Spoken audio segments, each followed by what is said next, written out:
Hi guys, welcome back to our YouTube channel. This is Shamoon. I am Shazle. So guys, कैसे हैं आप सब लोग? सब ठीक होंगे। सो गाइस, आज की वीडियो का टाइटल होने वाला है partition of India and Pakistan 1947 Rajiv Dixit. तो ये है इसका टाइटल, राजीव दीक्षित एक काफी लंबी वीडियो है। वीडियो होने वाली तो है। ये वीडियो होने वाली है थोड़ी लंबी, आप लोगों की हाँ। रिक्वेस्ट पे हम लोग लेके आ गए। हमारे साथ देखते रहिएगा, हमारे साथ एंड तक देखिएगा। मतलब इसका कहने का ये है। हाँ, तो वीडियो स्टार्ट करते हैं भाई, बगैर किसी देरी के। वैसी बड़ी लंबी वीडियो आधे घंटे की, तो है वीडियो। अंग्रेजों का इतिहास अगर आप पढ़ेंगे पिछले 500 वर्षों का, दुनिया के लगभग 71 देशों को उन्होंने गुलाम बनाया। पिछले 500 वर्षों में ऑस्ट्रेलिया उनका गुलाम हुआ, न्यूजीलैंड उनका गुलाम हुआ, सिंगापुर उनका गुलाम हुआ, हांगकांग, ताइवान को अंग्रेजों ने गुलाम बनाया। भारत के पड़ोसी बहुत सारे देश, इंडोनेशिया, मलेशिया अंग्रेजों की गुलामी में गए। चीन भी गुलाम रहा काफी दिनों तक अंग्रेजों का। जापान को अंग्रेजों ने गुलाम बनाया। दुनिया के ऐसे 71 देशों में, अमेरिका, कनाडा भी अंग्रेजों के गुलाम रहे हैं। ऐसे 71 देशों में जहां जहां अंग्रेजों ने अपना साम्राज्य स्थापित किया था, उन सभी देशों को छोड़ने से पहले अंग्रेजों ने उनका बंटवारा किया था। अफ्रीका का इतिहास अगर आप पढ़ेंगे तो अफ्रीका में अंग्रेजों ने 450 वर्षों की गुलामी लाई थी, या 450 वर्षों तक अफ्रीका में अंग्रेजों का साम्राज्य चला था। और अफ्रीका के एक एक देश को सीधी सरल रेखा में उन्होंने बांट दिया। अगर आप थोड़ा सा विश्व के मानचित्र का अध्ययन करेंगे तो अफ्रीका का नक्शा अगर आप देखेंगे तो अफ्रीका के जो देश हैं, जैसे नाइजीरिया है, जैसे सोमालिया है, जैसे इथियोपिया है, जैसे जिम्बाब्वे है, ऐसे अफ्रीका के छोटे बड़े देशों को आप देखेंगे नक्शे में, तो सभी देशों की सीमा रेखाएं एक सरल रेखा है, स्ट्रेट लाइन है। कोई देश चौकोर है, कोई तिकोना है, कोई पंचकोणीय है, कोई षटकोणीय है। इस तरह से देशों को काटा है। मैं आपको जो कहना चाहता हूं वो ये कि देश की सीमाएं कभी भी सीधी सरल रेखा नहीं होती। देश की सीमाएं टेढ़ी मेढ़ी रेखा होती हैं। भारत की सीमा को देखो, अंग्रेज तो भारत को खंड खंड तोड़ना चाहते थे। वो तो भारत देश के ऊपर भगवान की कृपा हुई कि सरदार वल्लभ भाई पटेल जैसा लौह पुरुष हमको भेज दिया उसी समय में, और उनकी दूरदृष्टि थी। उन्होंने अंग्रेजों की चाल को कामयाब नहीं होने दिया, वरना अंग्रेज तो भारत के 565 टुकड़े करना चाहते थे। और भारत को वो ऐसे ही बांटने की योजना लेके आए थे जैसे अफ्रीका को उन्होंने बांटा। तो अफ्रीका के देशों के बारे में आप ध्यान से देखेंगे, सभी देशों की सीमाएं स्ट्रेट लाइन में है, सीधी सरल रेखा है। ऐसे बांटा है अंग्रेजों ने मनमानी से, मनमर्जी से। तो अंग्रेजों की योजना थी, जैसे अफ्रीका में उन्होंने किया कि देश को छोड़ा तो बंटवारा कराया उस देश का, खंड खंड तोड़ा उस पूरे अफ्रीका के लोगों को, वैसे ही उनकी योजना भारत के लिए थी कि भारत को वो छोड़ेंगे तो एक देश नहीं रहने देंगे, उसको खंड खंड तोड़ेंगे। तो उन्होंने क्या किया, भारत में 565 रियासतें हुआ करती थी, उनके राजा हुआ करते थे, उनको भड़काना शुरू किया, उकसाना शुरू किया। और हर एक राजा को अंग्रेज ये कहा करते थे प्रत्यक्ष और परोक्ष रूप से कि आप चाहो तो भारत से अलग हो सकते हो। और ज्यादातर राजा ये कहा करते थे नहीं, हमको तो भारत में विलय होना है, भारत में मिलना है। तो फिर अंग्रेज उनको और चिढ़ाने के लिए कहते थे कि फिर आपकी मर्जी, भविष्य में आपका क्या होगा हम नहीं जानते। तो इस तरह से राजाओं को भड़का के, राजकुमारों को भड़काकर उनकी योजना थी कि वो भारत को 565 टुकड़ों में तोड़ें। लेकिन उनकी ये योजना कामयाब नहीं हो पाई, क्योंकि उनकी योजना को नाकामयाब करने के लिए सरदार वल्लभ भाई पटेल ने रात दिन एक कर दिया था और जी जान लगा दिया था। इसलिए भारत की अधिकांश रियासतें, 3 को छोड़कर, एक रियासत थी जम्मू कश्मीर, एक रियासत थी उसका नाम था जूनागढ़ जो गुजरात में है, समुद्र के किनारे है, और एक रियासत थी हैदराबाद। ये 3 रियासतों को छोड़कर 562 रियासतों ने अंग्रेजों की किसी बात को नहीं माना था, और उन्होंने संकल्प लिया था कि भारत की आजादी के साथ हम भारत में ही रहेंगे, भारत में ही विलय होंगे, हमारा भारत से अलग कोई अस्तित्व नहीं है। तो अंग्रेजों की चाल कामयाब नहीं हुई। 562 रियासतों ने भारत में मिलने का फैसला किया था और वो विलय हो गए। 3 रियासतें अंग्रेजों की चाल में फंसी थी, जम्मू कश्मीर फंसा, हैदराबाद फंसा और जूनागढ़ फंसा। इन 3 रियासतों को अंग्रेजों ने भड़का रखा था कि आप भारत में मिलोगे तो कोई फायदा नहीं है, आप भारत से अलग हो जाओ, एक नया राष्ट्र बनाओ। तो जम्मू कश्मीर में ये मांग शुरू हुई थी कि हम भारत से अलग एक नया राष्ट्र बनाएंगे। इसी तरह जूनागढ़ का जो राजा था वो मुसलमान था, उसने ये कहना शुरू किया था कि हम तो पाकिस्तान में जाके मिलेंगे। और हैदराबाद का जो निजाम था वो भी ऐसी बातें करता था, वो कहता था या तो मैं स्वतंत्र हूं, नहीं तो मैं पाकिस्तान में जाऊं, भारत में तो नहीं मिलूंगा। लेकिन सरदार पटेल की होशियारी ने और सरदार पटेल की बुद्धिमत्ता ने इन तीनों राज्यों को थोड़े समय के बाद फिर से भारत में मिला लिया था। अंग्रेजों का शासन खत्म होने के बाद ये तीनों रियासतें भारत में आकर मिली। ये एक कहानी है जो अंग्रेजों की समझ, माने हमारी समझ अंग्रेजों के बारे में बनाने के लिए, जानने के लिए आवश्यकता है। दूसरी एक कहानी कि जब अंग्रेजों को ये समझ में आने लगा कि ज्यादातर भारत की रियासतें अलग नहीं हो रही हैं, वो सब भारत में ही मिलने को तैयार हैं, तब उन्होंने जिन्ना को अपनी मोहरा बनाकर, अपनी गुट्टी बनाकर खेलना शुरू किया। जिन्ना को अंग्रेजों ने एक प्यादे की तरह से इस्तेमाल किया। शतरंज का जो खेल होता है ना, उसमें कुछ प्यादे होते हैं, वैसे ही जिन्ना अंग्रेजों का प्यादा बना। और जिन्ना के पीछे अंग्रेज तब से लगे हुए थे जब मोहम्मद अली जिन्ना लंदन में वकालत पढ़ने के लिए गया था। बैरिस्टर हुआ था वो, लंदन से उसने पढ़ाई की थी, तब से अंग्रेजों ने जिन्ना को देख रखा था। और जब वो भारत लौटा तो सब तरह का सहयोग करके जिन्ना की एक पार्टी खड़ी की जिसका नाम मुस्लिम लीग पड़ा। ये मुस्लिम लीग को बनाने के लिए सारा पैसा अंग्रेजों ने दिया जिन्ना को, और न सिर्फ पैसा दिया बल्कि अंग्रेजों ने अपने अखबारों में मुस्लिम लीग के बारे में चर्चा और बखान करवाना शुरू किया। अंग्रेजों के जो अखबार निकला करते थे इस भारत देश में, जिन्ना की पार्टी के बारे में खूब बड़ी बड़ी खबरें छपती थी। छोटा सा कोई कार्यक्रम जिन्ना की पार्टी करे तो अंग्रेजों के अखबार में मुख्य पृष्ठ पर उसका समाचार छपता था। और इस तरह से जिन्ना को हवा भरी अंग्रेजों ने, और धीरे धीरे तैयार किया कि तुम तो अलग देश मांगो पाकिस्तान, भारत में रहने की तुम्हें कोई जरूरत नहीं है। और इस तरह से जिन्ना ने पाकिस्तान की मांग करना शुरू किया। लेकिन भला हो भारत के मुसलमानों का, उन्होंने जिन्ना का समर्थन नहीं किया। फिर धीरे धीरे अंग्रेजों ने कुछ मुसलमानों को, बंगाल के कुछ मुसलमानों को और खासकर बिहार के कुछ मुसलमानों को जो जिन्ना के साथ थे, पैसे देकर, फंड देकर, रिश्वत देकर, लालच देकर, घूस देकर तैयार करवाना शुरू किया कि तुम भी पाकिस्तान मांगो। तो बंगाल में एक नेता निकल आया, उसका नाम था सोहरावर्दी, और वो जिन्ना के साथ मिलके एक दूसरा नेता बना जिसने कहा मुझे पाकिस्तान चाहिए, हमें पाकिस्तान चाहिए, हमें संप्रदाय के आधार पर बंटवारा चाहिए। तो इस तरह से पाकिस्तान की मांग 1937 के बाद इस देश में खड़ी की गई। अंग्रेजों की पूरी ताकत उसमें लगी, पैसा लगा, उनकी शक्ति लगी, उनकी अकल लगी, उनकी बुद्धि लगी, और इस तरह से ये बात बढ़ती चली गई। बाद में क्या हुआ, 1942 में अंग्रेजों ने दूसरे विश्व युद्ध में जब उनकी बहुत बुरी हालत हो गई, दूसरा विश्व युद्ध 1939 से शुरू हो गया था और जर्मनी ने अंग्रेजों की कमर तोड़ दी थी। उस समय जर्मनी का जो हिटलर था उसने अंग्रेजों को इतना मारा था, इतना पीटा था कि हाल खराब हो गया था इनका।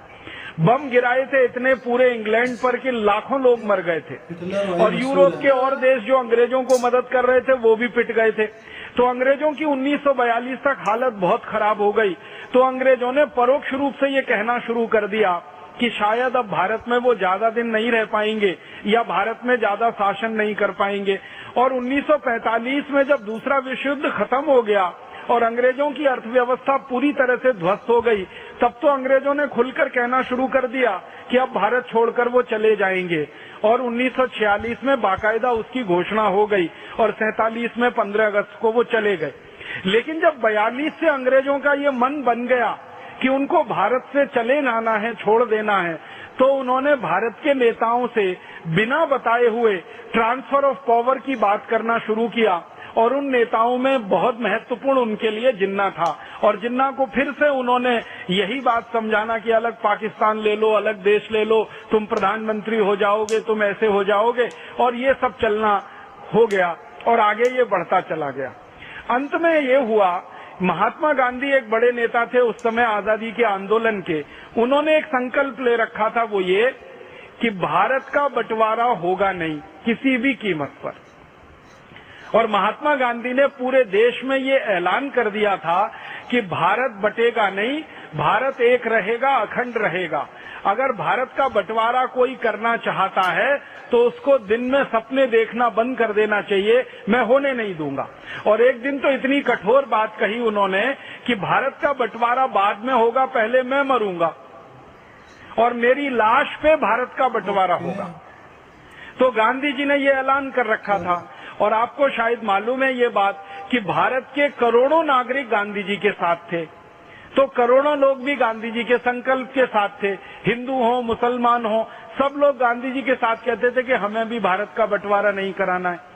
तो माउंटबेटन नाम का एक आदमी भेजा गया इंग्लैंड से, और उसको इसलिए भेजा गया कि वो जाकर भारत का बंटवारा कराने में मदद करे। और माउंटबेटन को भारत में अंग्रेजों का आखिरी वॉयसराय माना जाता है, आखिरी गवर्नर जनरल माना जाता है। उसने आके जो गोटियां बिछाई, उसके आधार पर भारत के बंटवारे की पृष्ठभूमि तैयार हुई। उसने क्या किया, जिन्ना को और ज्यादा राजनीतिक महत्वाकांक्षा से प्रेरित करा के एकदम से पक्का खड़ा कर दिया कि हमको तो पाकिस्तान ही चाहिए। तो बातचीत शुरू हुई, और उस बातचीत में जो अंदर के दस्तावेज हैं जो मैं आज आपसे कहना चाहता हूं वो ये कि जिन्ना एक बार महात्मा गांधी से मिलने गया। महात्मा गांधी ने जिन्ना को पूछा, भाई तुमको क्या चाहिए? कि पाकिस्तान चाहिए। क्यों चाहिए? मुझे प्रधानमंत्री होने का है, अलग मुसलमानों का देश बनाने का है। तो महात्मा गांधी ने कहा कि भारत के मुसलमान तो चाहते नहीं कि अलग पाकिस्तान बने, वो तो तुम्हारे साथ है नहीं। तो जिन्ना ने कहा कि नहीं, मेरे साथ बहुत मुसलमान है। तो गांधी जी ने कहा कि देश में एक जनमत संग्रह करा लो। तो जिन्ना उस बात से पीछे हट गया। फिर गांधी जी ने बड़े प्रेम से समझाते हुए कहा कि तुमको प्रधानमंत्री ही होना है ना, तो भारत के हो जाओ, इसमें क्या बुराई है, लेकिन देश तो एक रहे, देश तो नहीं टूटे। तो जिन्ना तुरंत तैयार हो गया, और गांधी जी को लगा कि इसकी यही कमजोरी है कि ये प्रधानमंत्री होना है इसको। अब जिन्ना ने जब ये मान लिया कि मैं प्रधानमंत्री हो जाऊं, तो उसने कहा फिर भारत नहीं बंटवारा मुझे करना, फिर भारत को नहीं तोड़ना, माने प्रधानमंत्री पद चाहिए। अब जिन्ना के सामने जो व्यक्ति थे प्रधानमंत्री पद के उम्मीदवार, वो थे पंडित जवाहरलाल नेहरू। और उन्होंने एक ऐसी कड़वी बात कह दी जिसमें सारे देश की दिशा बदल गई। मैंने आपसे कहा था, बहुत ध्यान से इस बात को सुनिएगा, कि थोड़े से किसी क्षण विशेष पर हम एक मामूली सी भूल करते हैं और वो देश के लिए पूरा इतिहास बदल देती है। जब नेहरू जी के सामने ये बात आई कि जिन्ना प्रधानमंत्री बनने के लिए बात कर रहा है और वो देश का बंटवारा नहीं चाहता, तो गांधी जी ने संदेशा भिजवा दिया कि ठीक है, जिन्ना को प्रधानमंत्री स्वीकार कर लेने में कोई गलती नहीं है, अगर देश टूटने से बचता है तो इसको प्रधानमंत्री स्वीकार करने में कोई दिक्कत नहीं है। नेहरू जी ने एक बहुत कड़वा वाक्य कहा। परम पूजनीय स्वामी जी हम लोगों को बार बार ये कहते रहते हैं, और मैं इस बात को विशेष रूप से ध्यान से सुनता हूँ, कि भाषा का प्रमाद नहीं होना चाहिए, बोली में प्रमाद नहीं होना चाहिए, और वो प्रमाद नेहरू जी की बोली में आ गया। नेहरू जी ने पब्लिक एक स्टेटमेंट कर दिया, पूरे देश की जनता के सामने उनका बयान आ गया कि मैं मोहम्मद अली जिन्ना को अपने कैबिनेट के मंत्रिमंडल के चपरासी के रूप में भी नहीं देख सकता। पंडित जवाहरलाल नेहरू ने ये कह दिया कि मैं मोहम्मद अली जिन्ना को अपने मंत्रिमंडल के चपरासी के रूप में भी नहीं देख सकता। माने सीधी सी बात है कि मैं उनको अपने मंत्रिमंडल का चपरासी नहीं बना सकता, प्रधानमंत्री बनाना तो बहुत दूर की बात है। और ये बात जिन्ना के दिल में तीर की तरह से चुभ गई, और जिन्ना ने फिर कहा कि अब तो मैं पाकिस्तान बना के ही रहूंगा, चाहे जो हो जाए। और यही अंग्रेज चाहते थे। अंग्रेजों ने फिर उस मौके को लपक लिया और जिन्ना को थोड़ी और हवा दी और थोड़ा भड़का दिया, और फिर उसने मारकाट शुरू करा दी। एक डायरेक्ट एक्शन प्लान शुरू हुआ था बंगाल में, और जिन्ना के मुस्लिम लीग पार्टी के जो सदस्य हुआ करते थे, उन्होंने तलवारें निकालकर हिंदुओं का कत्लेआम शुरू कर दिया था बंगाल में। और इस बयान के बाद सारी स्थिति और परिस्थिति बदल गई। महात्मा गांधी बहुत कोशिश करते रहे कि किसी तरह से बात बन जाए, लेकिन वो बात नहीं बनी, और जिन्ना उसके बाद फिर माना नहीं और गांधी जी को मिलने भी नहीं आया फिर। उसने कहा कि पंडित जवाहरलाल नेहरू कहते हैं कि मैं उनके मंत्रिमंडल का चपरासी बनने लायक नहीं हूं, तब तो सवाल ही नहीं उठता, अब तो मैं नया देश बना के ही रखूंगा और उसका प्रधानमंत्री बन के दिखाऊंगा। अच्छा, जिन्ना का जो एक डॉक्टर था जो उसका इलाज करता था, उस डॉक्टर ने कोई सूचनाएं लोगों को भिजवाई थी और कांग्रेस के कई बड़े नेताओं को ये जानकारी दी थी कि ये जिन्ना ज्यादा दिन का मेहमान नहीं है, इसको बोन टीबी हो गई है, ये 2-4-6 महीने जिंदा रहेगा, उसके बाद मर जाएगा, इसको प्रधानमंत्री अगर बनाना है तो बन लेने दो, देश तो एक रहेगा, बंटवारा नहीं होगा। लेकिन किसी ने उस डॉक्टर की बात पे ध्यान नहीं दिया और अंत में फिर वो हुआ। अंग्रेज तो तैयार बैठे थे, तो अंग्रेजों ने अपनी संसद में एक कानून पास कर दिया जिसका नाम था इंडियन इंडिपेंडेंस एक्ट, और इस कानून की परिभाषा में ये तय किया गया कि इस कानून के पास होते ही भारत के 2 हिस्से हो जाएंगे, एक भारत रहेगा, दूसरा पाकिस्तान हो जाएगा। पाकिस्तान कहां कहां हो जाएगा उसकी सीमा तय कर दी अंग्रेजों ने, और भारत कहां कहां रहेगा उसकी सीमा तय कर दी अंग्रेजों ने, और इस तरह से ये बंटवारा हो गया। और आपको इतिहास की एक सच्चाई बताना चाहता हूं जो दर्द देती है दिल में, वो ये कि पाकिस्तान मिलने के थोड़े महीने के बाद ही जिन्ना मर गया, सच में मर गया, और वो टीबी से मर गया, उसको बोन टीबी थी। तो बार बार उसके डॉक्टर की बात याद आती है कि उसका डॉक्टर ये कहा करता था कि ये 5-6 महीने का मेहमान है, इसको बन लेने दो प्रधानमंत्री, बाकी तो फिर पूरा देश हमारा ही है। लेकिन किसी ने उस डॉक्टर की बात को गंभीरता से नहीं लिया। अगर ले लिया होता तो भारत की ये ऐतिहासिक गलती हमसे नहीं हुई होती और पाकिस्तान नाम का देश अलग नहीं हुआ होता और ये भारत एक अखंड देश रहता। अब उसके बाद क्या हुआ कि जिन्ना तो मर गया, और मरने के बाद फिर पाकिस्तान का जो हाल हुआ वो आपकी आंखों के सामने है। उसमें मैं विस्तार में नहीं जाना चाहता क्योंकि पाकिस्तान के आंतरिक मामले में मैं दखल नहीं देना चाहता, लेकिन जितना मामला भारत से जुड़ा हुआ है वो ये है। अब इस मामले का अंतिम जो वो निकला सच बन के सामने कि बंटवारा हुआ भारत पाकिस्तान, तो मुसलमानों को पाकिस्तान जाना है और हिंदुओं को पाकिस्तान से भारत आना है। बहुत सारे मुसलमानों ने पाकिस्तान जाने से मना कर दिया और बहुत सारे हिंदुओं ने पाकिस्तान से भारत में आने को मना कर दिया। तो फिर मारकाट शुरू हुई और सारी दुनिया का इतिहास इस बात का गवाह है कि एक देश के 2 टुकड़े हुए तो इतने लाख लोगों की मारकाट कभी किसी देश में नहीं हुई जो भारत में हुई। भारत और पाकिस्तान के बनने पर लाखों लोगों का कत्लेआम हुआ है, उसके सही आंकड़े नहीं मिलते। पाकिस्तान के आने वाले और भारत से पाकिस्तान जाने वाले लाखों लोगों का कत्लेआम हुआ, लाखों माँ बहन बेटियों की इज्जत लूटी गई, लाखों छोटे छोटे बच्चों का कत्लेआम किया गया। उस जमाने के दस्तावेज को पढ़ते हैं तो आंखों में आंसू आते हैं। भर भर के गाड़ियों में, ट्रेनों में, बसों में, बैलगाड़ी में, घोड़ा गाड़ी में, खच्चर में लोग ढेर के ढेर इधर से उधर, उधर से इधर जाते थे। किसी को अपना घर छोड़ना पड़े, संपत्ति छोड़नी पड़े, अपनी सभ्यता, अपनी संस्कृति छोड़नी पड़े और उजड़कर दूसरी जगह जाकर रहना पड़े, इसका दर्द वही बता सकता है जिसका उजाड़ हुआ है घर। और भारत में ऐसे लाखों परिवार हैं, शायद मैं कहूं तो अब कुछ करोड़ परिवार ऐसे होंगे जो उजड़कर पाकिस्तान से भारत में आए और सब कुछ उन्होंने वहां छोड़ा था, कुछ नहीं ला पाए और यहाँ लाकर शून्य से उन्होंने अपना जीवन शुरू किया और आज भगवान की कृपा से वो शिखर तक भी पहुंचे। प्रणाम है उनकी मेहनत को, वंदन है उनकी मेहनत को कि पाकिस्तान से उजड़कर आए, कुछ हाथ में नहीं था, अकेले आए।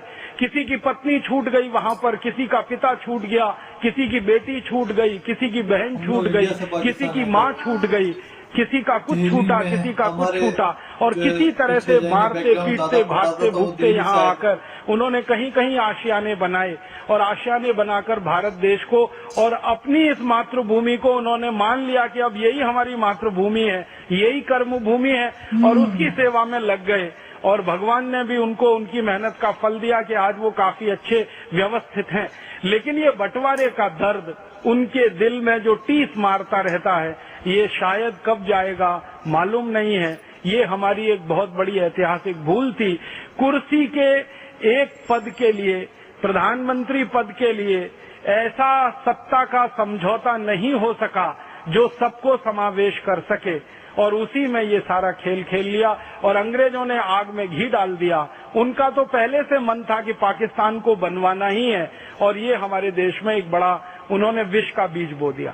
अब ये विष का बीज ऐसा हमारे लिए मुश्किल बन गया है, गले की फांस बन गया है, ना निगलते बनता है ना उगलते बनता है। अब वो जो 3 राज्य भारत में मिलने को तैयार नहीं थे, जम्मू कश्मीर, एक था जूनागढ़ और एक था हैदराबाद, तो बंटवारा हो गया। भारत की सरकार भारत में बन गई, पाकिस्तान की सरकार पाकिस्तान में बन गई। तब सरदार पटेल ने कोशिश की कि ये जो 3 राज्य हैं, इन तीनों राज्यों को भारत में मिलाने के लिए प्रयास किया जाए। तो जूनागढ़ राज्य को उन्होंने मिला लिया, बाद में हैदराबाद भी भारत में मिल गया, क्योंकि सरदार पटेल ने दोनों राजाओं को ये कहा था कि तुम पाकिस्तान जाना चाहते हो तो चले जाओ, तुम्हारा राज्य पाकिस्तान नहीं जाएगा, क्योंकि तुम्हारी जनता की इसके लिए अनुमति नहीं है। हैदराबाद रियासत में सरदार वल्लभ भाई पटेल ने एक आंतरिक सर्वेक्षण कराया था, क्योंकि वो भारत के गृह मंत्री बन चुके थे। उन्होंने एक आंतरिक सर्वेक्षण ये कराया था कि हैदराबाद रियासत में रहने वाले लोगों से पूछो वो क्या चाहते हैं। तो पता चला 97% लोगों ने ये कहा कि हम तो भारत में ही रहना चाहते हैं, हमारा पाकिस्तान से कोई लेना देना नहीं है। तो सरदार वल्लभ भाई पटेल को हौसला बढ़ा, उत्साह बढ़ा और उन्होंने हैदराबाद के निजाम को कहा कि तुमको जाना है तो चले जाओ, ये राज्य तो भारत में ही रहेगा, क्योंकि यहाँ के नागरिकों का कहना है कि हम भारत में रहना चाहते हैं।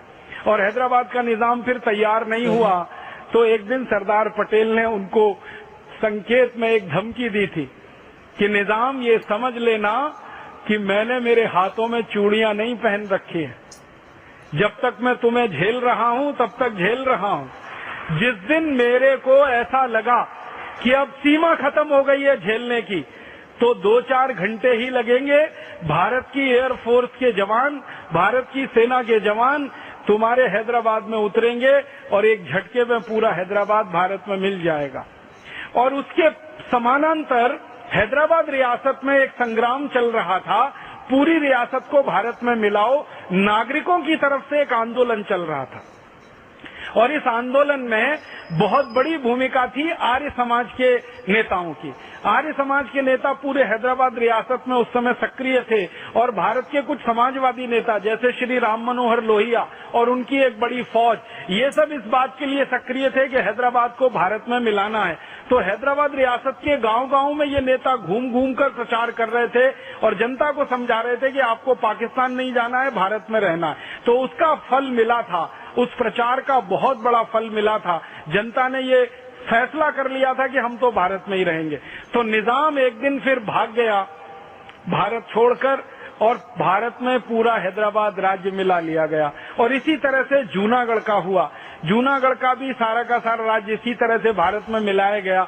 अंत में जम्मू कश्मीर का मामला आया और जम्मू कश्मीर के मामले में हुआ ये था कि जम्मू कश्मीर के महाराजा थे हरि सिंह, उनके दिल में अंग्रेजों ने ये जोत जला दी, अलग देश बनाना, अलग राष्ट्र बनाना, बफर स्टेट बनाना, और वो इसी का गाना गाते रहते थे।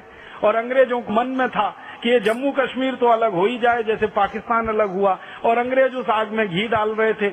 उसी समय पाकिस्तान ने जम्मू कश्मीर पर हमला कर दिया और जैसे ही जम्मू कश्मीर पर हमला हुआ तो महाराजा हरि सिंह के हाथ पांव फूल गए। उनके पास पूरी सेना नहीं थी जो पाकिस्तान के हमले का सामना कर सके। और महाराजा हरि सिंह को ये दिख गया कि अब तो पाकिस्तान की सेना जम्मू तक पहुंचने वाली है, अब ज्यादा दूर नहीं है, और अब तो ये श्रीनगर भी गया, जम्मू भी गया, सब कुछ गया। तो उनके दिल में था कि एक स्वतंत्र राष्ट्र बनेगा, अब तो लगा कि ये पाकिस्तानी राष्ट्र बन जाएगा। तो अंत में उन्होंने हथियार डाले और सरदार वल्लभ भाई पटेल के पास अपने प्रधानमंत्री को भेजा और कहा कि अब आप हमें बचाओ। तो सरदार वल्लभ भाई पटेल ने मुस्कुराते हुए कहा कि हम क्यों बचाएं आपको, क्यों बचाएं? जम्मू कश्मीर तो भारत का अंग है नहीं, और आप तो कहते हो कि हम स्वतंत्र देश बनाएंगे, तो अपना स्वतंत्र देश बना लो, हम आपको क्यों बचाएं? तो जो प्रधानमंत्री था महाराजा हरि सिंह का बहुत होशियार, बहुत चतुर व्यक्ति था, उसने कहा कि इस समय बहस करने का समय नहीं है, बाद में हम तय कर लेंगे, लेकिन ये पाकिस्तानियों से तो हमें बचाना है अपने राज्य को। तो सरदार पटेल ने कहा कि मैं मेरी सेना भेज सकता हूं और पाकिस्तानियों को हमारी सेना गाजर मूली की तरह से काट देगी, लेकिन एक शर्त है। तो शर्त क्या है? शर्त यह है कि आप बिना किसी शर्त के भारत में मिलने का फैसला करो और ऐलान करो कि भारत में आपका पूरा राज्य का विलय होगा। उसी कंडीशन पे भारत की सेना आपको बचाने के लिए आएगी, क्योंकि तकनीकी रूप से जब तक आप भारत देश से जुड़ते नहीं है तब तक भारत की सेना आपकी रक्षा क्यों करेगी? क्योंकि भारत की सेना तो भारत की सीमाओं की रक्षा करने के लिए है, और जम्मू कश्मीर चूंकि भारत का अंग नहीं बन पा रहा है और आपने ऐलान कर दिया है कि इसको स्वतंत्र देश बनाना है, तो हम आपकी रक्षा तो नहीं कर पाएंगे। तो प्रधानमंत्री भागा भागा वापस गया महाराजा हरि सिंह के पास और कहा कि सरदार पटेल ने तो ना कह दिया, सेना तो नहीं आएगी। जब तक हम भारत में विलय के दस्तावेजों पे हस्ताक्षर नहीं करते, भारत के साथ विलय के संधि पत्र पर हम हस्ताक्षर नहीं करते, तब तक भारत की सेना नहीं आएगी और हम तो अब मारे जाएंगे। और उस समय पाकिस्तानी सेना श्रीनगर के बिल्कुल नजदीक में थी। हमला करते हुए वो आगे बढ़ रहे थे।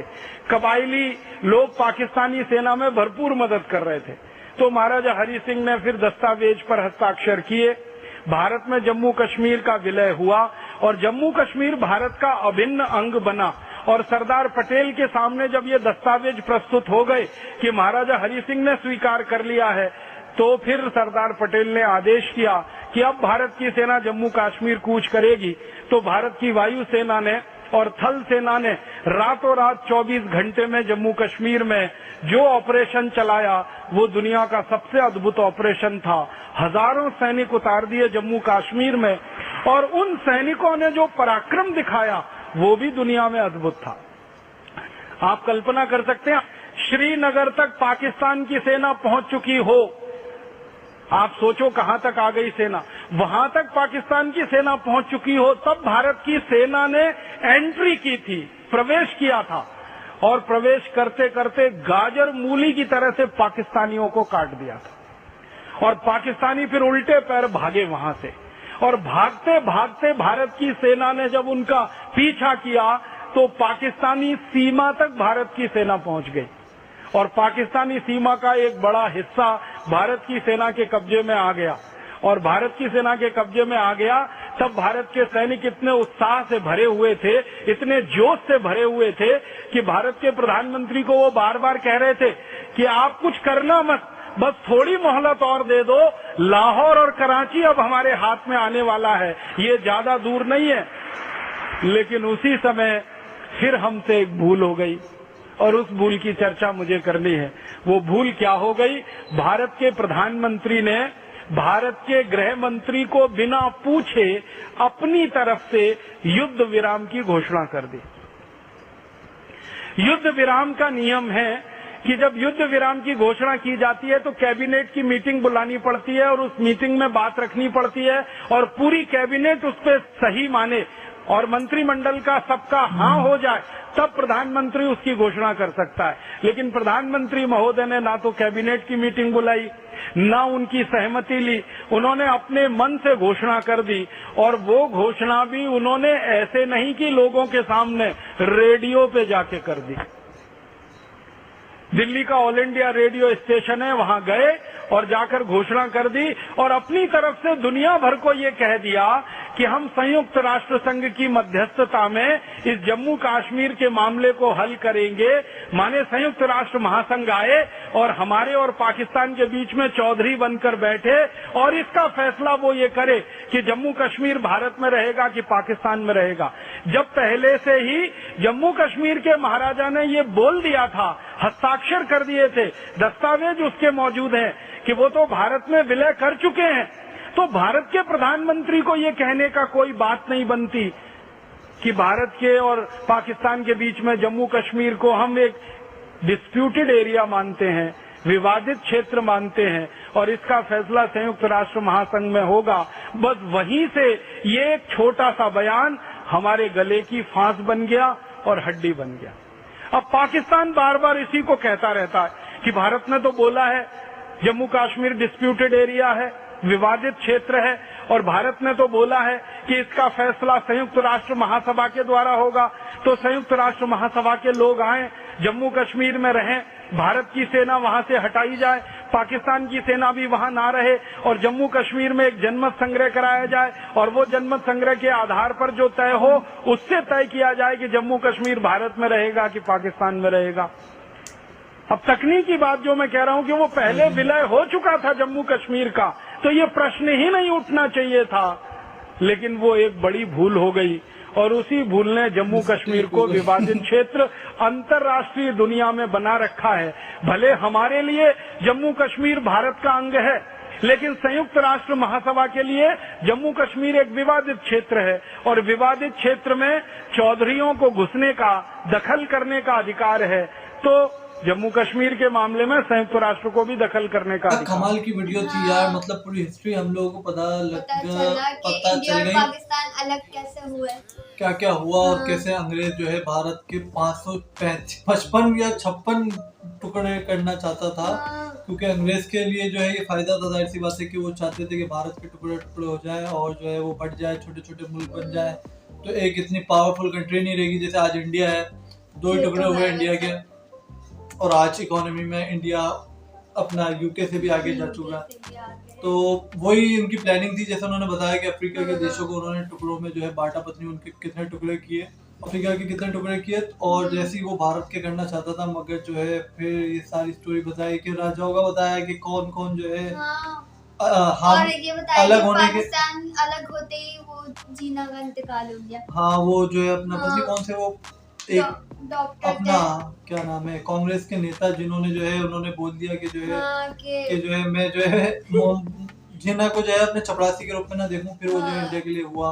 अगर वो ऐसा बोल अगर ये देता, बात नहीं होती तो पाकिस्तान और इंडिया अलग नहीं होते, क्योंकि जीना मान गए थे उसके लिए। हाँ हो सकता है, क्या कहते हैं कि आप प्रधानमंत्री बनने के लिए, प्रधानमंत्री प्राइम मिनिस्टर के लोग प्राइम मिनिस्टर की और उसके लिए मान गए थे। तो इन्होंने जैसे बताया, बाकी काफी ज्यादा इसके अंदर वो स्टोरी पता लग रही है जो अपना पाकिस्तान बनने से पहले की है। हम लोग जो पढ़ते हैं वो पाकिस्तान पुराने बोलते थे, हम पाकिस्तान बना था जब आए थे, इंडिया से हाँ आए थे। वो भी बताया उन्होंने कि जो है इंडियंस अपना जो इंडिया के मुस्लिम से वो पाकिस्तान, मतलब जो पाकिस्तान जिनको आना था वो पाकिस्तान आए, जो हिंदू जहाँ के हिंदुओं को वहाँ जाना था वो वहाँ गए।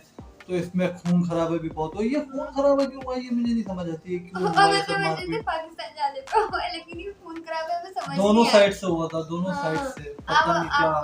अब वो पाकिस्तानी बोलते हैं कि उधर से शुरू हुआ था, तो इसलिए जो है मारना शुरू कर दिया था। हिंदू मुसलमानों को मार रहे थे, मुसलमान हिंदुओं को मार रहे थे। काफी लोग मरे भाई आप देखो ना, तो पिक्चरें जो दिखा रहे थे वो देखी नहीं जाती थी। बहुत ऐसी पिक्चरें आपको इंटरनेट वगैरह पे मिल जाएंगी। बाकी स्टोरी काफी जो है, स्टोरी नहीं है, जाहिर सी बात है रियलिटी है ये। मतलब पीछे की जब आप पूरी हिस्ट्री सुनते हो तो चूंकि सुनते तो वो यही बताते कि पाकिस्तान और इंडिया क्यों अलग हुआ था, कैसे अलग हुआ था, कैसे अलग। भाई बहुत बड़ी स्ट्रगल थी। जो लोग आए थे ना अपना हिजरत करके, जो कहते हैं कि उनकी बहुत स्ट्रगल थी। कितने खानदान, अब जैसे अभी हम लोग आते हैं सुनते हैं ना अपने दादा परदादों की, हमारे तो खैर है नहीं, तो लोगों की सुनते हैं ऐसे, तो वो बताते कि भाई हम लोग 6 भाई निकले थे 2 भाई पहुंचे हमारे, मतलब ऐसी स्टोरियां सुनाते कि हम लोग 12 मेंबर थे फैमिली के, बचे 2 पाकिस्तान पहुंचे, 4 पाकिस्तान पहुंचे, बाकी सब मर गए। मैंने बोला यार क्या हुआ ऐसा कि जो ऐसी कत्लो गारत, और बहुत ही अफसोसदा बात है वैसे ये जो हुआ। अगर चलो देश का बंटवारा हो गया था, जो भी था एक्सेप्ट कर लेते, फिर क्या हुआ वो नहीं पता कह सकते। पाकिस्तान साइड से कहते कि वहां से हुआ, इंडिया साइड से कहते कि यहाँ से हुआ, जाहिर सी बात है। तो ये है। दूसरी चीज ये है कि जो अपना वो सारे महाराजाओं का उन्होंने पूरा सीन बताया, जम्मू कश्मीर का सीन बताया कि कितना बड़ा जो है उनके जो प्राइम मिनिस्टर ने सीन किया कि वो जो इंडिया के प्राइम मिनिस्टर ने पत्नी किन का नाम बता देते, नाम तो याद नहीं आ रहा, कि उन्होंने जाके अपना रेडियो इंडिया पे जाके बोल दिया कि जो है आलमी ताकत है आके जो इसका मतलब हलवल करवाएं। यही ना कि आप आके हलवल करवाएं। हालांकि उन्होंने जो है मुआहिदा कर लिया था कि जो है अपना कि हम जो है इंडिया के साथ विजय हो रहे हैं, ये हो रहे वो रहे। तो ये भी काफी इंटरेस्टिंग। और हिटलर का भी कुछ बताया था, हिटलर का वो जो जंग हो गई थी, अंग्रेजों को बड़ा मारा था हिटलर ने। काफी सारी स्टोरीज इसके अंदर पता लगी। स्टोरीज मतलब रियलिटी, काफी सारी चीजें निकल के आई, मतलब पूरी हिस्ट्री हमें पता लगी इसमें। और काफी कुछ नया इंडियन पॉइंट ऑफ व्यू से देखने को मिला और देख जान के अच्छा लगा। हाँ, जान के क्योंकि अच्छा हम लोग जब देखते हैं तो वो पाकिस्तानी पॉइंट ऑफ व्यू से एक अलग चीज दिखाई जाती है और इसमें एक पता लग रहा है कि पहले भाई एक ये सब पूरा इसमें ऐसा देखने में महसूस हो रहा है कि हाँ भाई पहले सब एक ही था, हाँ। भारत था पूरा। अच्छा वो पिक्चर्स भी ऐसी थी ना, लग रहा है कि पूरा एक भाई था, पूरा सब फिर एक था, अलग फिर हुआ। इसमें क्या क्या हुआ। अब हम लोग जो ज्यादातर जो पढ़ते हैं सुनते हैं वो ऐसे सुनते हैं पाकिस्तान से हिस्ट्री स्टार्ट हो रही है हमारी। हाँ, लेकिन- बैक की हिस्ट्री पे हम लोग जाते नहीं है, इतनी ज्यादा होती हाँ। नहीं है कि हाँ भाई ये होती है कि पाकिस्तान की स्ट्रगल कहाँ से शुरू हुई, मोहम्मद अली जी हाँ। ने ये किया, फिर लेकिन ये मोहम्मद ये अली ये जी ना, हुआ। इंडिया वो पाकिस्तान बनाते ही बेचारों की फौत हो गई। हाँ वो हाँ। कुछ महीने ही कायदे आजम जो है हाँ। रहे थे, फिर उन इंतकाल कर गए थे। फिर उसके बाद से पाकिस्तान को कोई अच्छा लीडर भी नहीं इन मिला। दोनों में कितनी दोस्ती थी कायदे-आज़म में और उनमें वो जो इंडिया के वो थे क्या गांधी कहते जी। हैं? गांधी ये जी दोनों में। जबरदस्त बंदे थे यार, गांधी जी हाँ। की भी मैं बड़ी रिस्पेक्ट करता हूँ और क्योंकि पाकिस्तान में मैंने- लोग, बल्कि मैं क्या और पूरे वो पाकिस्तान में उनके लोग प्रधानमंत्री बड़ी बनना रिस्पेक्ट चाहते करते थे हैं। और गांधी जी ने कह दिया हाँ तुम बन जाना। वही ना एक होता है ना हाँ। कि उन्होंने बोला कि देश ना टूटे भाई, अगर हाँ। तुम्हें कोई ऐसा सीन है, अगर कोई ऐसे ख्यालात आ रहे, कुछ होगा, उन्होंने बोला अगर आप हाँ। लोगों को ऐसा लग रहा है तो बन जाओ प्रधानमंत्री, देश ना टूटे। यही तो एक होता है ना ग्रेट बंदा, एक ग्रेट लीडर की पहचान। ये तो है। सो गाइस काफी इंफॉर्मेटिव, काफी बहुत अच्छी नॉलेजेबल वीडियो और थी, काफी बताया। इंटरेस्टिंग वीडियो थी, देख के मजा बहुत आया। आप knowledge लोगों को कैसी मिली। लगी जरूर बताना। मिलते हैं मिलते हैं नेक्स्ट नेक्स्ट वीडियो में, वीडियो बाय में। बाय। बाय।